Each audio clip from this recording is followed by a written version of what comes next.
Mathura yang menunjuk pengertian pulau di sebelah timur laut Provinsi Jawa Timur.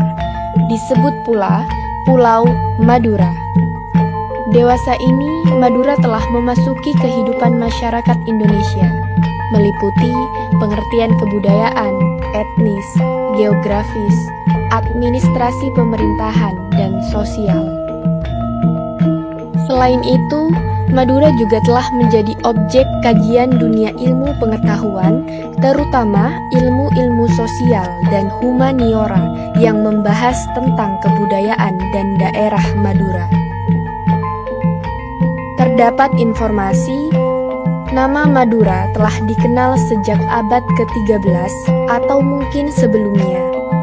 Pendapat tersebut berdasar kepada prasasti Kudadu yang dikeluarkan oleh Kertarajasa Jayawardhana pada tahun 1216 Saka atau 11 September 1294 guna memperingati pemberian anugerah raja kepada para pejabat desa di Kudadu yang dipandang berjasa kepada negara melalui bantuan mereka ketika raja dikejar dan terdesak oleh pasukan Kadiri. Dalam prasasti itu disebutkan dari Kudadu Raden Wijaya yang masih memimpin pasukan yang tinggal 12 orang diantar ke Rembang untuk kemudian pergi ke Madura bersama istri dan pengiringnya. Prasasti lain yang menjelaskan eksistensi Madura adalah Prasasti Sukamerta yang berangka tahun 1218 Saka atau 29 Oktober 1296. Prasasti ini pun masih dikeluarkan oleh Kertarajasa guna memperingati penetapan desa Sukamerta sebagai desa swatantra atas permohonan Panji Patipatu Pukapat yang telah menunjukkan kebaktian dan kesetiaan kepada raja. Dalam prasasti Sukamerta juga disebutkan bahwa Raden Wijaya menyeberangi lautan menuju Madura. Setibanya di Madura, ia diterima oleh Arya Wiraraja, salah seorang mantan bawahan Raja Kertanagara. Leluhur orang Madura, yaitu orang pertama yang mendiami dan pemukim pertama di Pulau Madura, belum dapat diketahui secara pasti.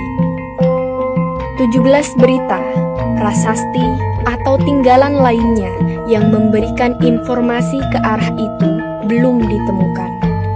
Namun demikian, berdasarkan sumber tradisi, diinformasikan bahwa cikal bakal dan pemukim pertama di Pulau Madura sering dikaitkan dengan cerita Raden Segoro, kesatria lautan. Menurut sumber ini, Raden Segoro adalah anak dari Putri Bendorogu yang dihanyutkan ke tengah laut oleh Patih Pranggulang ketika masih dalam kandungan ibunya. Putri Bendorogung kelak terdampar di sekitar Gunung Geger atau daerah Bangkalan sekarang. Daratan itu kemudian disebut Madu Oro, yaitu pojok di arah-arah atau diartikan pula pojok menuju ke arah yang luas. Terdapat informasi orang tua Putri Bendorogung adalah Sanghyang Tunggal, seorang raja dari negeri Medang. Terkait dengan nama Sanghyang Tunggal, Larope dan Sotijo menyebutkan bahwa diduga yang dimaksud adalah Rakai Panunggalan, raja ketiga kerajaan Medang, Kamulan di Poh Pitu. Masih dalam sumber tradisi, pada suatu ketika kerajaan Medang diserang oleh pasukan dari Cina. Di dalam peperangan tersebut, kerajaan Medang berkali-kali menderita kekalahan. Hingga pada suatu hari mereka didatangi oleh seorang tua. Orang tua itu mengatakan bahwa di Pulau Maduoro tinggal seorang anak muda yang bernama Raden Segoro. Raja Medang Kamulan dianjurkan untuk meminta bantuan kepadanya jika ingin menang dalam perang melawan pasukan Cina. Singkat cerita, Raden Segoro berangkat menuju kerajaan Medang dengan membawa senjata yang diberi nama Sinenggolo. Dalam pertempuran yang dipimpinnya, banyak tentara Cina yang tewas, sehingga kerajaan Medang terbebas dari kekuasaan dan pengaruh mereka.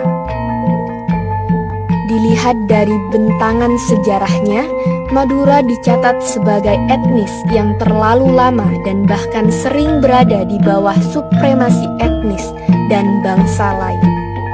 Kondisi itulah yang diduga membentuk karakter dan kepribadian mereka menjadi teguh pada prinsip. Salah satu prinsip orang Madura, sebut saja misalnya mereka mampu mengambil dan menarik manfaat yang dilakukan dari hasil budi orang lain tanpa mengorbankan kepribadiannya sendiri. Mereka pada umumnya sangat menghargai dan menjunjung tinggi solidaritas kepada orang lain.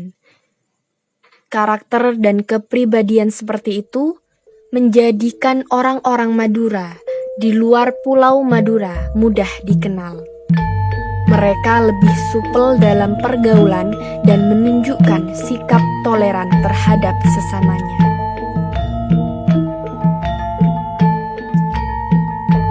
Karakter dan kepribadian lainnya jika mereka kedatangan tamu, apalagi tamu yang datang dari jauh, dapat dipastikan tamu tersebut akan dilayani dengan baik. Orang Madura berani berkorban untuk menjamu tamunya. Bahkan jika perlu, mereka akan berusaha memuaskan tamunya dengan jamuan lebih, meskipun dengan cara berhutang. Namun demikian, hal sebaliknya, jika penghargaan yang telah mereka berikan itu ditolak, seperti enggan mencicipi hidangan yang mereka suguhkan, tamu tersebut dipandang telah menginjak harga diri mereka. Disitulah mulai tumbuh benih-benih rasa benci dan dendam. Selain itu, sebagai etnis yang hidup di daerah kepulauan, orang Madura masa lalu kurang mendapat kesempatan dalam berinteraksi dengan dunia luar. Situasi dan kondisi ini pun diduga kuat ikut membentuk karakter dan kepribadian mereka. Orang Madura menjadi sangat berhati-hati. Sesuatu yang datang dari luar bagi mereka adalah ancaman terhadap dirinya. Pada sisi ini, mereka akan berusaha memelihara dan menjamin nilai-nilai yang mengakar dalam dirinya. Namun demikian, pada orang Madura kekinian, meskipun menunjukkan naluri yang kuat dalam menjamin dan bertahan hidup, mereka pun didorong untuk menerima dan memanfaatkan nilai-nilai yang terserap dari luar.